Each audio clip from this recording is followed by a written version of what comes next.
Hey everyone, welcome back to this special bonus episode of Podcast Demastered. I'm Chelsea and I'm here with my good friend Wade. Yo! We could just not wait to talk about this. In our last episode, we talked about Disney Dreamlight Valley and we've played it a little bit so far at the first week, and we just wanted to share our first impressions of this game. Also, be sure to check out our YouTube channel. We're going to have our video footage playing underneath this video, so be sure to check us out on our YouTube channel at Podcast Demastered.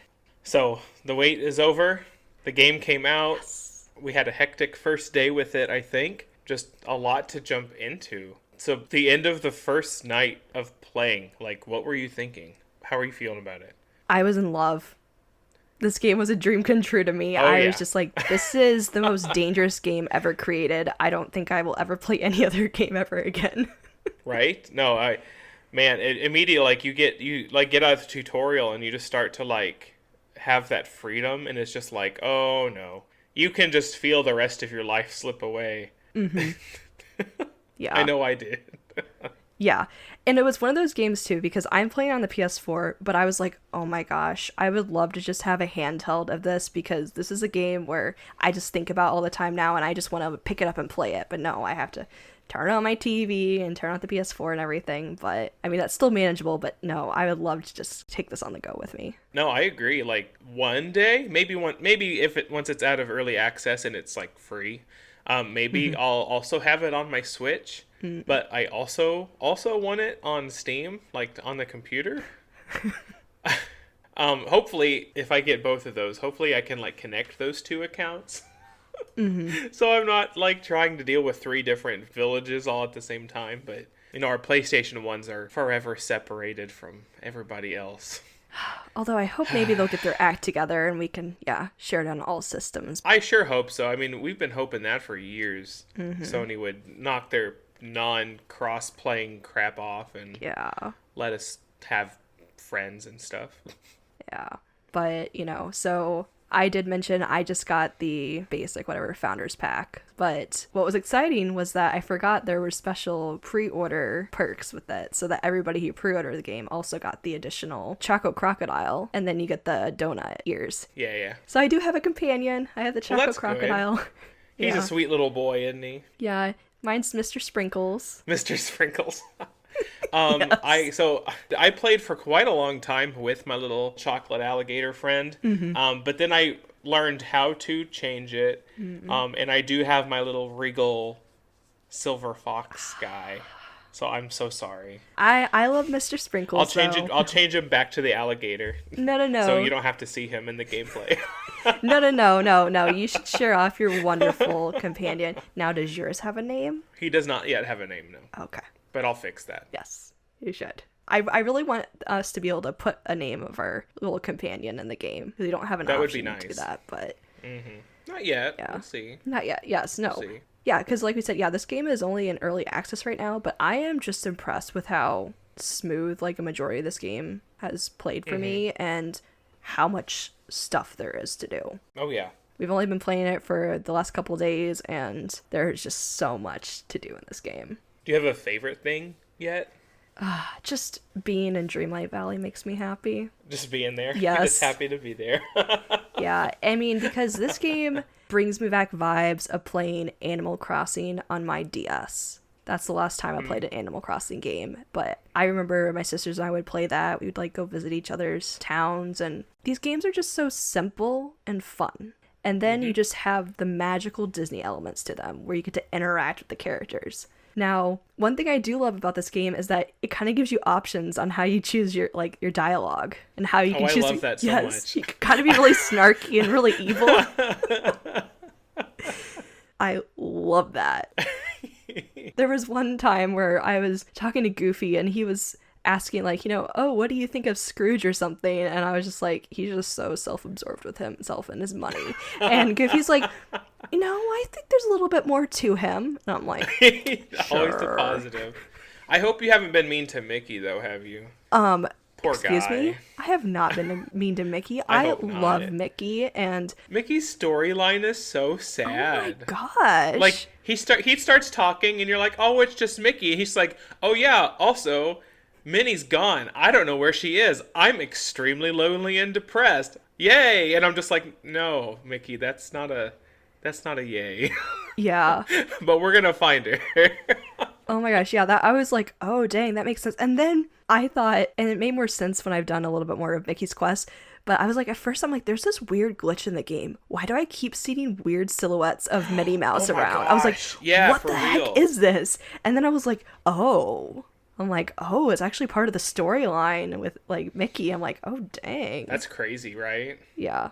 This should we kind of explain to let our listeners know who are not familiar with what the story is. Yeah, what's the setup for this? We probably should, yeah. Yeah. We probably should. Do you want to do it, or do you want me to take a crack at it? You could take a crack at it. Go for it. Okay. All right, so you arrive in Dreamlight Valley, which seems like almost uninhabited, where this thing called the Forgetting, right? The Forgetting, Yeah. Is that what it is? Mm-hmm. Is currently happening, where basically like thorns have kind of taken over the town, and the people who live there are either gone, like they went back to their own realms and worlds, or they have forgotten like everything, more or less. And the few people who are left, like Merlin and Mickey and Goofy and Scrooge, I suppose, Scrooge, like they're struggling just to kind of hold on to who they are and where they're at and everything. But then you, as the character, you come and start to clean up the thorns and stuff, and they're like, oh my gosh, no, it's like this whole big thing. Where like there used to be another person who ruled the valley, like just like another previous player character kind of person, but then something happened and that person's gone and the forgetting has set in, and you're kind of figuring out how to get rid of the forgetting, how to bring everybody back. Did I do a good job? Yeah. No, that was good. Okay, I was good. just going to add a little bit to it. Like we were saying, like with this ruler and stuff, I thought that was really interesting because it's kind of like, okay, I guess you're going to get to learn a little bit more about it because you find like missing pages of their writings and stuff. Right, yeah. Mm-hmm. And you get to collect those memories and other things when you explore the valley. And one thing that was really funny, you remember the very opening video that sets up the game? And I was like, okay, this game is literally made for like 30 plus year olds, like basically like or older Disney fans, because it was like you leave the city behind you and you go back to your like childhood home and you have a picnic and then you remember your fond memories of the past and you drift off to sleep and then you're in Dreamlight Valley. And like this really speaks to me. And I definitely did name my character after me. I was like, this is not a game where I'm going to play as a different character. Yeah, I was like, no. No, you're you. You're you. Yes. I'm like, it makes it more special to be like, they're just calling you by your name and it's just really fun. Mm-hmm. Especially having those dialogue options to make it almost geared towards your own personality. It's a lot, but like, it's a lot of good stuff. Yes. There's the event going on right now, the Pixar event. Mm-hmm. Have you gotten very far in that? I think I just got to the 4th page of it, but I've only done like the minimum of unlocking the 3 things at a time. Right, yeah. I think that's where I'm at too. Yeah. I did do the upgrade to the pass where you get the... Yeah, with the moonstones. Yeah. Yeah, like the currency. I wasn't gonna do that, but I have because I got the Ultimate Edition, and it gave me like 2,000, 20,000. I don't remember how much it was. It gave me a lot, and I was like, no, I'm gonna play the game. Like, I'll just do it normally. But then I did realize how slow it was going. Mm-hmm. And I was like, okay, I'll buy the thing. I'll buy the pass. It's like a battle pass, but not really. But if you saw a picture of it, you'd be like, oh yeah, that's a battle pass. But yeah, no, those tasks are a pain in the butt. Because the one I did last night was planting or like harvesting 200 ears of corn. Oh my god. Oh. Yeah. So I had to like make another garden in a different area of my valley and keep going back. But I got it done.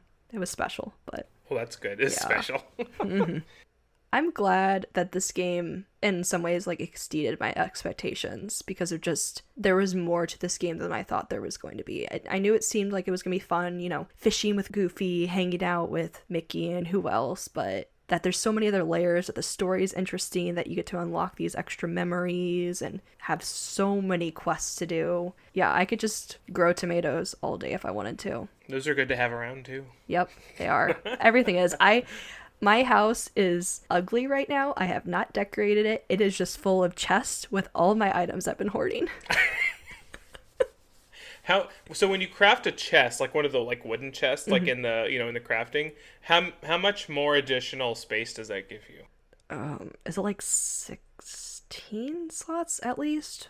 I don't know. It's the 2 rows. Oh, are you kidding me? Really? So Yeah. like a full two. Yeah. Wow. Okay, so I guess I need to go make some of those. I haven't made any. I'm just using the chest that comes in the house. But I mean, I've expanded my house though, so I have like 4 rows I think of that chest that I can use. And I've upgraded my backpack twice, I think.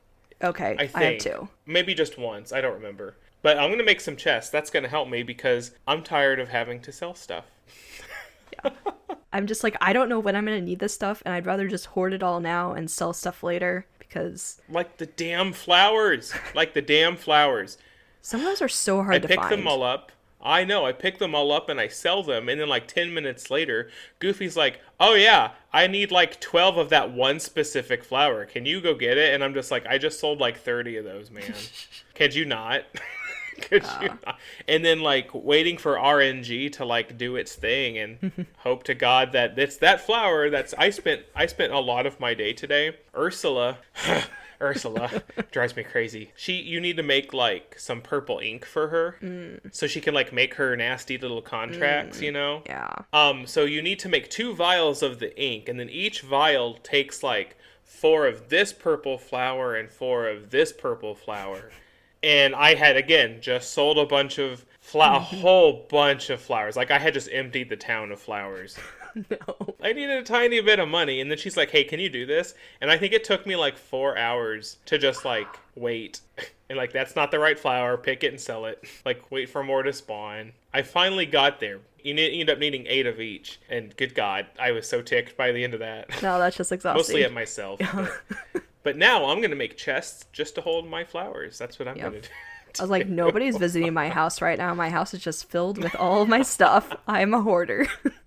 So what do you have kind of a strategy or kind of like what's your plan playing this game? Are you just kind of just wanting to explore everything you want to explore, going after a particular type of quest or? Well, I think I've been doing kind of the opposite of what you're doing.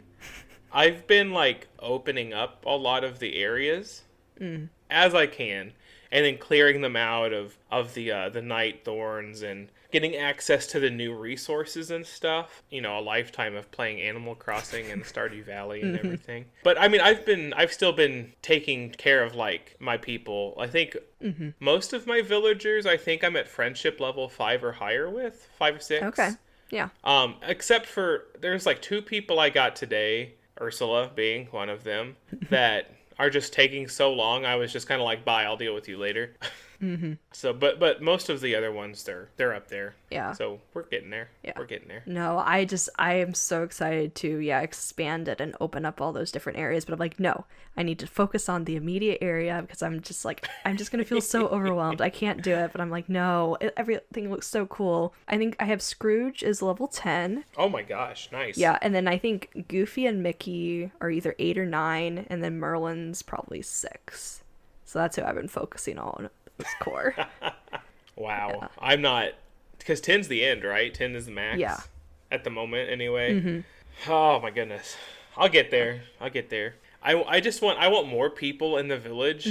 If I have more houses to move around and to plan and stuff, I can decorate the village more. But I don't want to spend all this time taking this entire plot of land and decorating it out and then be like, well, Anna's here. I guess I'll just stick her here and then pick up all my junk. Yeah.